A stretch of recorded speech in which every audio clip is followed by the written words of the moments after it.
Muito bom dia, pessoal do quinto ano. Vamos iniciar agora a rotina do dia 23 de março no sumário de matemática. Vamos lá? Semana passada nós fizemos a semana 1 de matemática, da página 17, problemas envolvendo operações com adição e divisão. Hoje, na semana 2, nós vamos trabalhar com medidas de capacidade, na página 21 em diante. Um recado importante que eu quero passar para vocês agora, crianças, pais e responsáveis que estão acompanhando o desenvolvimento, é o seguinte: em matemática, nós precisamos muito que vocês compreendam como se resolve com o algoritmo. Ou seja, como você faz a conta da pergunta que você está respondendo, tá certo? Principalmente nas situações problemas. Eu recebi muita foto de, de atividades da semana passada onde tinha só o X na resposta. Se a resposta está inadequada ou está adequada, né, não me preocupa muito, porque nós vamos fazer depois o vídeo de correção. O que me preocupa é que aqueles que a resposta está inadequada não enviaram a conta para que o professor consiga identificar onde foi a falha na sua resposta. Então o que eu quero pedir para vocês é o seguinte: façam as operações no espaço da apostila que você tem aí, registra a operação e manda em foto para o professor a maneira que você pensou para resolver aquele problema. Uma coisa que fica claro para nós à distância, que fica fácil da gente entender, é o seguinte: se você respondeu e não fez nenhuma conta, não tem nenhuma conta ali na apostila, eu posso pensar duas coisas. Primeira coisa, você chutou. Você não sabe qual é a resposta, fez um X aleatório e passou para frente. Esse não é o objetivo dessa atividade. Segunda coisa que eu posso pensar é que você fez na calculadora. E aí nós entramos em outro problema mais grave ainda, que eu posso observar, por exemplo, nas aulas de reforço que a gente estava dando. Eu vi educandos que estão no segundo colegial, já quase indo para a faculdade, e não sabem fazer ainda uma multiplicação com dois algarismos, sabe? E aí, se você não aprender a base agora com o professor, se eu não ver o que você está fazendo ou não, se eu não ver a conta como você está fazendo, eu não vou conseguir te orientar como é que realiza de forma correta aquele pensamento matemático. Lembrando que a matemática é uma linguagem de mundo. Então não basta você só saber as quatro operações matemáticas. Você tem que entender como essas quatro operações vão entrar no dia a dia, através da situação problema. Então, olha só, eu quero que vocês façam o seguinte, para todos. Observa como você fez a sua resposta da semana 1. Se tem a operação na apostila, se não tem a operação, faça.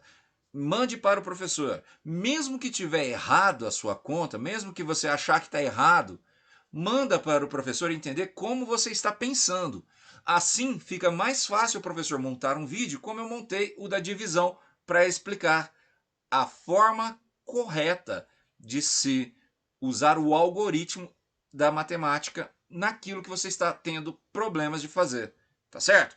Então assim, eu amei quando um dos nossos educandos da sala mandou um áudio para o professor no privado, falando: professor, eu não sei fazer divisão, o senhor me ensina?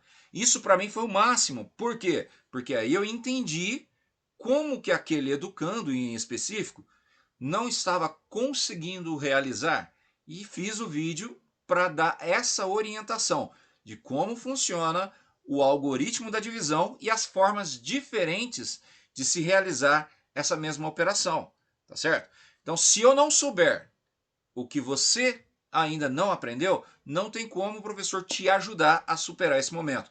Por isso que o professor pede em todas as atividades, senhores pais, responsáveis e quem está acompanhando, não não dê resposta para a sua criança.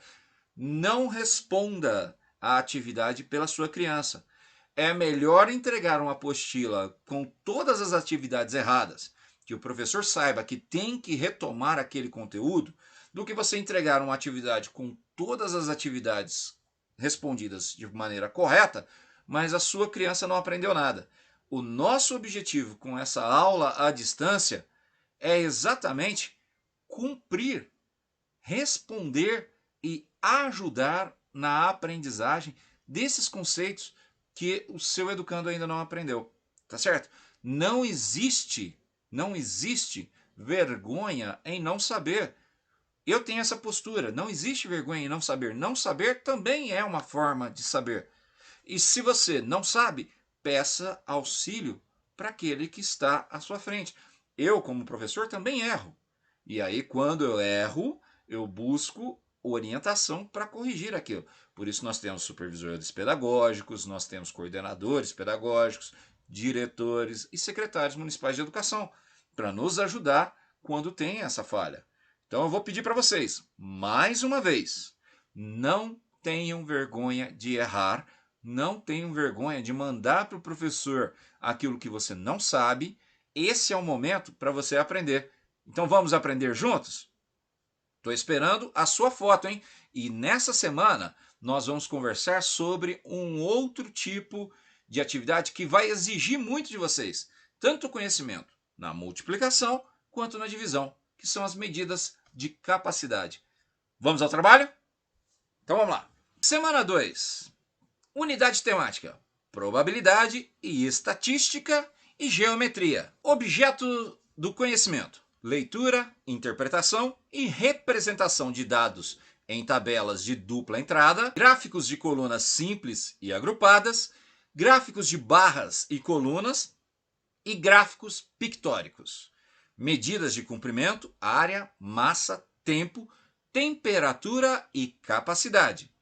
Utilização de unidades convencionais e relação entre as unidades de medidas mais usuais. Qual habilidade está envolvida nesse?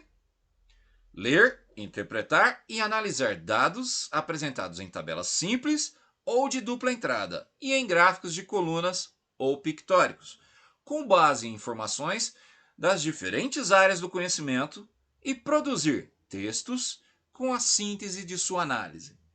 Resolver problemas envolvendo medidas das grandezas, comprimentos, área, massa, tempo, temperatura e capacidade, recorrendo a transformações entre as unidades mais usuais em contextos socioculturais.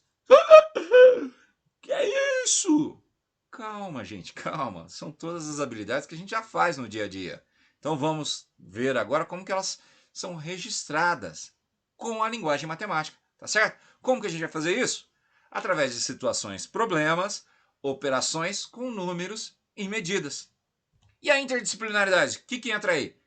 Língua portuguesa. Como o professor sempre vai lembrando, o problema da matemática é sempre o português. O problema em você resolver uma situação para matemática é você ler com atenção antes da resolução. Vamos para a matéria? O plano de estudo tutorado, componente curricular matemática, ano de escolaridade, 5º ano do ensino fundamental. Esse PET é o volume 2 apenas para o nosso município, não se esqueça disso, tá? O nome da nossa escola: Escola Municipal Professor José Flávio de Freitas. Nossa turma é o 5º ano A2 do turno matutino. E o estudante, o nome de vocês. Medidas de capacidade. As medidas de capacidade representam as unidades usadas para definir o volume interior de um recipiente. A principal unidade de medida de capacidade é o litro. Aqui nós temos uma reta numérica. Errou!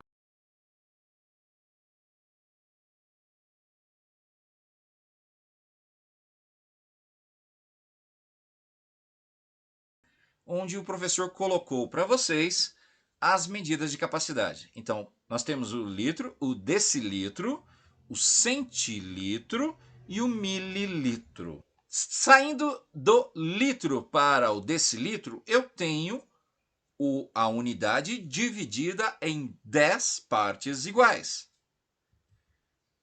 A diferença entre o decilitro e o centilitro são 10 vezes. E a do centilitro para o mililitro é também dividido em 10 vezes. E aí, olha só que interessante, ó. 10 vezes 10 dá 100. 100 vezes 10 dá 1000. Hã? Então, olha só, dividindo o litro em 10 partes, eu tenho decilitro. Dividindo o litro em 100 partes, eu tenho centilitro. E dividindo o litro em 1000 partes, eu tenho o mililitro.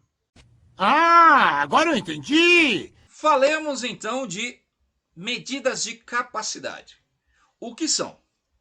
Bom, pessoal, quando a gente fala em medida de capacidade, nós estamos falando da maneira de você medir produtos líquidos, tá certo?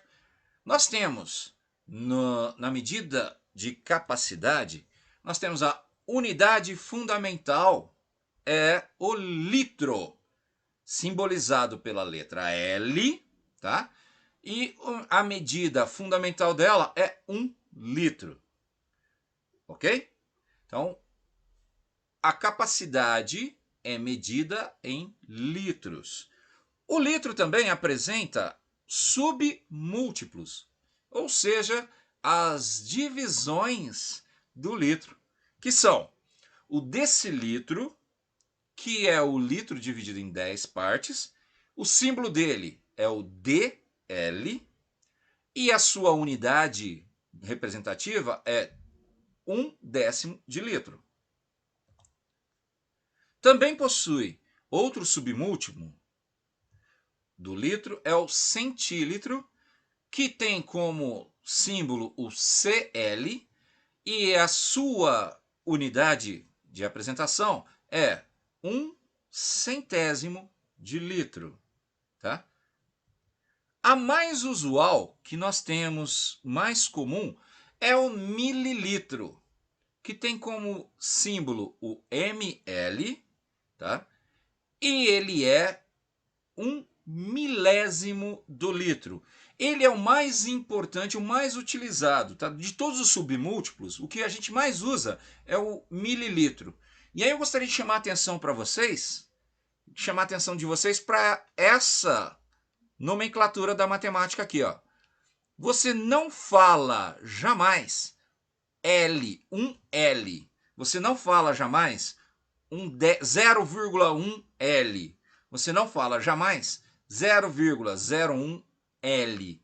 E nem fala jamais 0,001 L.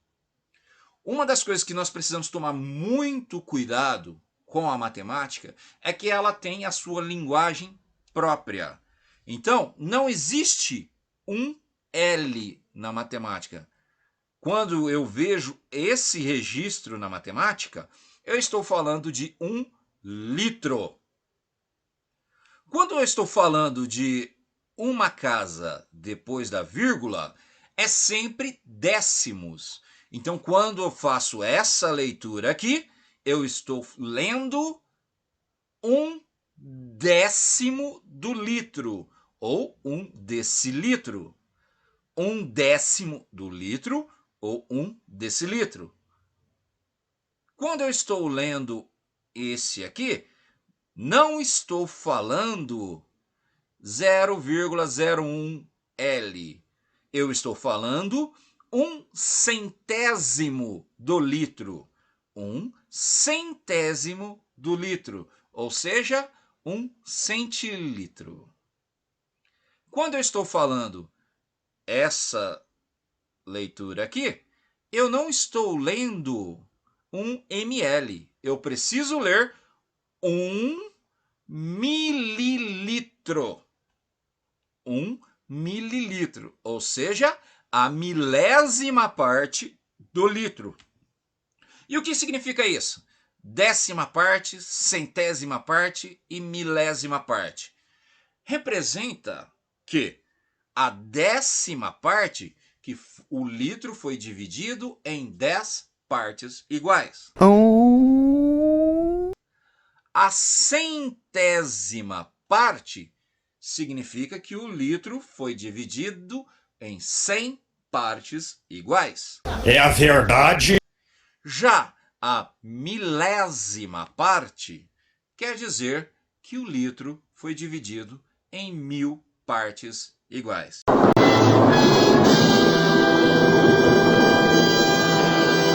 Confuso isso?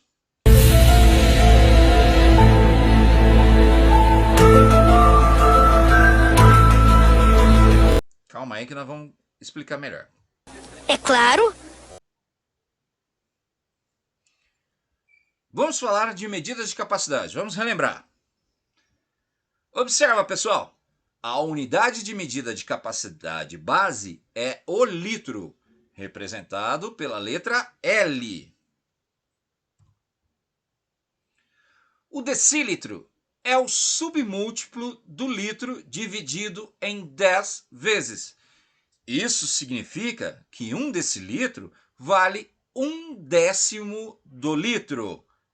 0,1, que eu leio 1/10. O centílitro é um submúltiplo do litro que é dividido em 100 partes. Ou seja, ele representa 1/100º do litro. 0,01, que eu leio 1/100º. Já o mais comum em nosso dia a dia é o mililitro, que é o litro dividido em 1000 partes. O mililitro é a milésima parte do litro. 0,001, que eu leio 1/1000. Convertendo as medidas de capacidade. As medidas de capacidade podem ser transformadas usando a divisão ou multiplicação. Para transformar uma unidade de medida no submúltiplo, basta dividir. Vamos ver o exemplo?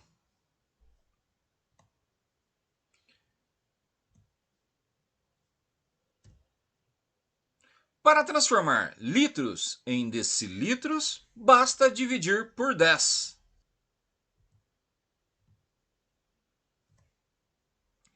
Já para transformar litros em centilitros, basta dividir por 100. Para transformar litros em mililitros, basta dividir por 1000. Tá vendo por que foi tão importante o professor passar aquela parte de divisão para vocês? Já para transformar uma unidade de medida do submúltiplo para um múltiplo, basta realizar a operação inversa. E qual que é a operação inversa da divisão? A multiplicação. Para transformar decilitros em litros, basta multiplicar por 10.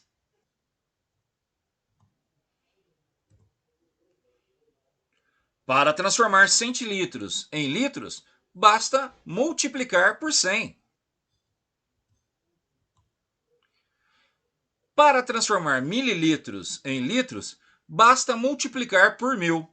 Assim você faz o caminho inverso. Muito bem, pessoal. Essas foram as medidas de capacidade. Agora é sua vez. Vamos ver se você compreendeu direitinho tudo que o professor ensinou e vamos praticar. Lembra que nesse momento vai ser muito importante você saber tanto a multiplicação quanto a divisão. Então, pega a tabuada na mão, porque para fazer divisão você tem que ter a tabuada na mão. Tabuada na mão, estuda bastante, o professor mandou para vocês já o anexo da tabuada, leia ela bastante. Se tiver dúvidas, manda para o professor para estar presente depois no vídeo de correção. Perfeito? Mãos à obra!